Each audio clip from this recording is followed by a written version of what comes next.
This is what I keep saying. This is what I deliver in Khutbatul Jumu'ah in Arabic and in English.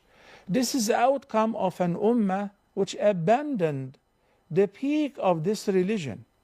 Every nation, by law and according to the human rights organizations and the United Nations and the Defense Council, every nation has the right to defend itself.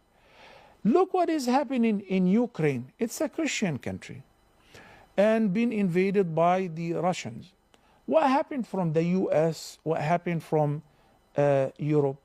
You see a lot of volunteers, okay, traveling from UK, from France, from Germany, from Canada, from USA, from Australia, dressing up in the military uniform to fight against the Russians. How do the West perceive these activities? Heroic. They are heroes. In the Muslim Ummah, if a person tends to send some food or to protest in any Muslim country in order to say, stop the genocide, that Muslim will be arrested. That Muslim will be detained by Muslim regimes, and they will label him as a terrorist. If any person will dare to speak about jihad, he will be labeled as a terrorist, even though it is a right secured by the United Nations. All nations should enjoy that. This is an occupied territory. The Palestinians are the people of the land. The occupation forces who chose to adopt Judaism as the religion of their state, they occupy Palestine in the name of the Torah, in the name of Judaism. Whether you like it or you don't, this is what they say. They declare themselves as a Jewish state. Okay, so what do Muslims do in a state? They trade with them. They give them gas. They buy from them natural gas. And they give them oil. They send food. They send trucks of food from all over the Muslim countries to the occupation forces.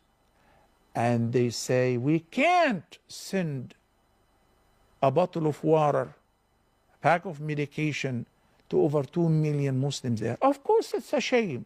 Did anyone say that is not happening? The hadith says, when you guys accept to deal with riba, ina, not aina, ina is a form of riba. Okay, we spoke about it before. Okay, and you settle for agriculture and you abandon jihad, Allah will cast disgrace and humiliation upon you. It will not be lifted simply by condemnation or conferences. The Israel will bombard every single Muslim country. In the past few months, Israel bombarded 10 Muslim countries. 10 Muslim countries. Those Muslim countries have all the weapons they need to bombard them back, to fight back.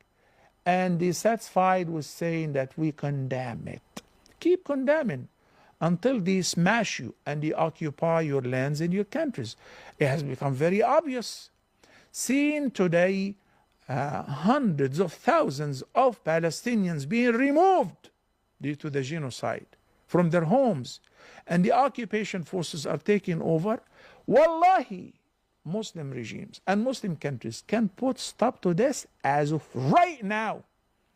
If they stop trade and business, if they kick out all the Israeli ambassadors out of their countries, but they welcome them, they do business with them, all without exception. Okay, so yes, the hadith, not only an assumption, you think that it is applying to today's condition. It is. It is exactly describing today's condition. This condition will not change simply by sitting and making dua. Also, there must be an action. But guess what? We as individuals, me as a professor of Islamic studies, I can only talk about it, raise the awareness, make dua, educate the Muslim Ummah, ask people to be united. Sometimes and oftenly, I address the Muslim rulers, have mercy on yourself, not only on your people, because those people will smash you as well. You don't read history. Unfortunately, most of them are uneducated. They don't read, they did not study, they don't know what is going on. They think that as long as I'm an ally with the CIA, with the American whatever, I'm safe. Look at Pervez Musharraf. He died like a dog.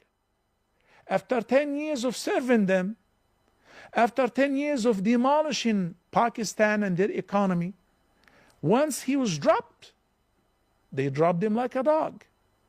I do remember the day that the people revolted against him in the streets, and they flooded the streets. It was Condoleezza Rice, the foreign minister back then. She immediately on the same day declared that Mr. Musharraf is not welcome to the United States. We revoked his visa. UK revoked his visa. Not even as a tourist, not even as a refugee. Those people who accept to be servants to those who are destroying and humiliating their people, by the end they will die like dogs. Look what he did. He imprisoned Dr. Abdul Qadir Khan. Instead of treating him like a king, without what Dr. Abdul Qadir Khan, may Allah have mercy on his soul, did, India would have engulfed Pakistan over a few hours.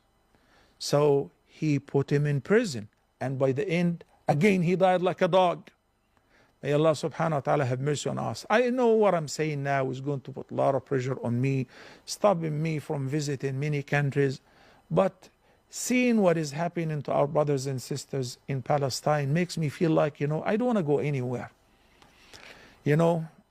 I feel like I wish I'm given an opportunity like those Europeans, like those Americans, like those Australians and Canadians who carry arms and they're free to travel to liberate Ukraine. I hope that the Muslim countries would allow the same. If your armies, if your regimes are coward enough to do something, at least let the people do it. We just want to send food. We just want to drop aid and medication. May Allah have mercy on us.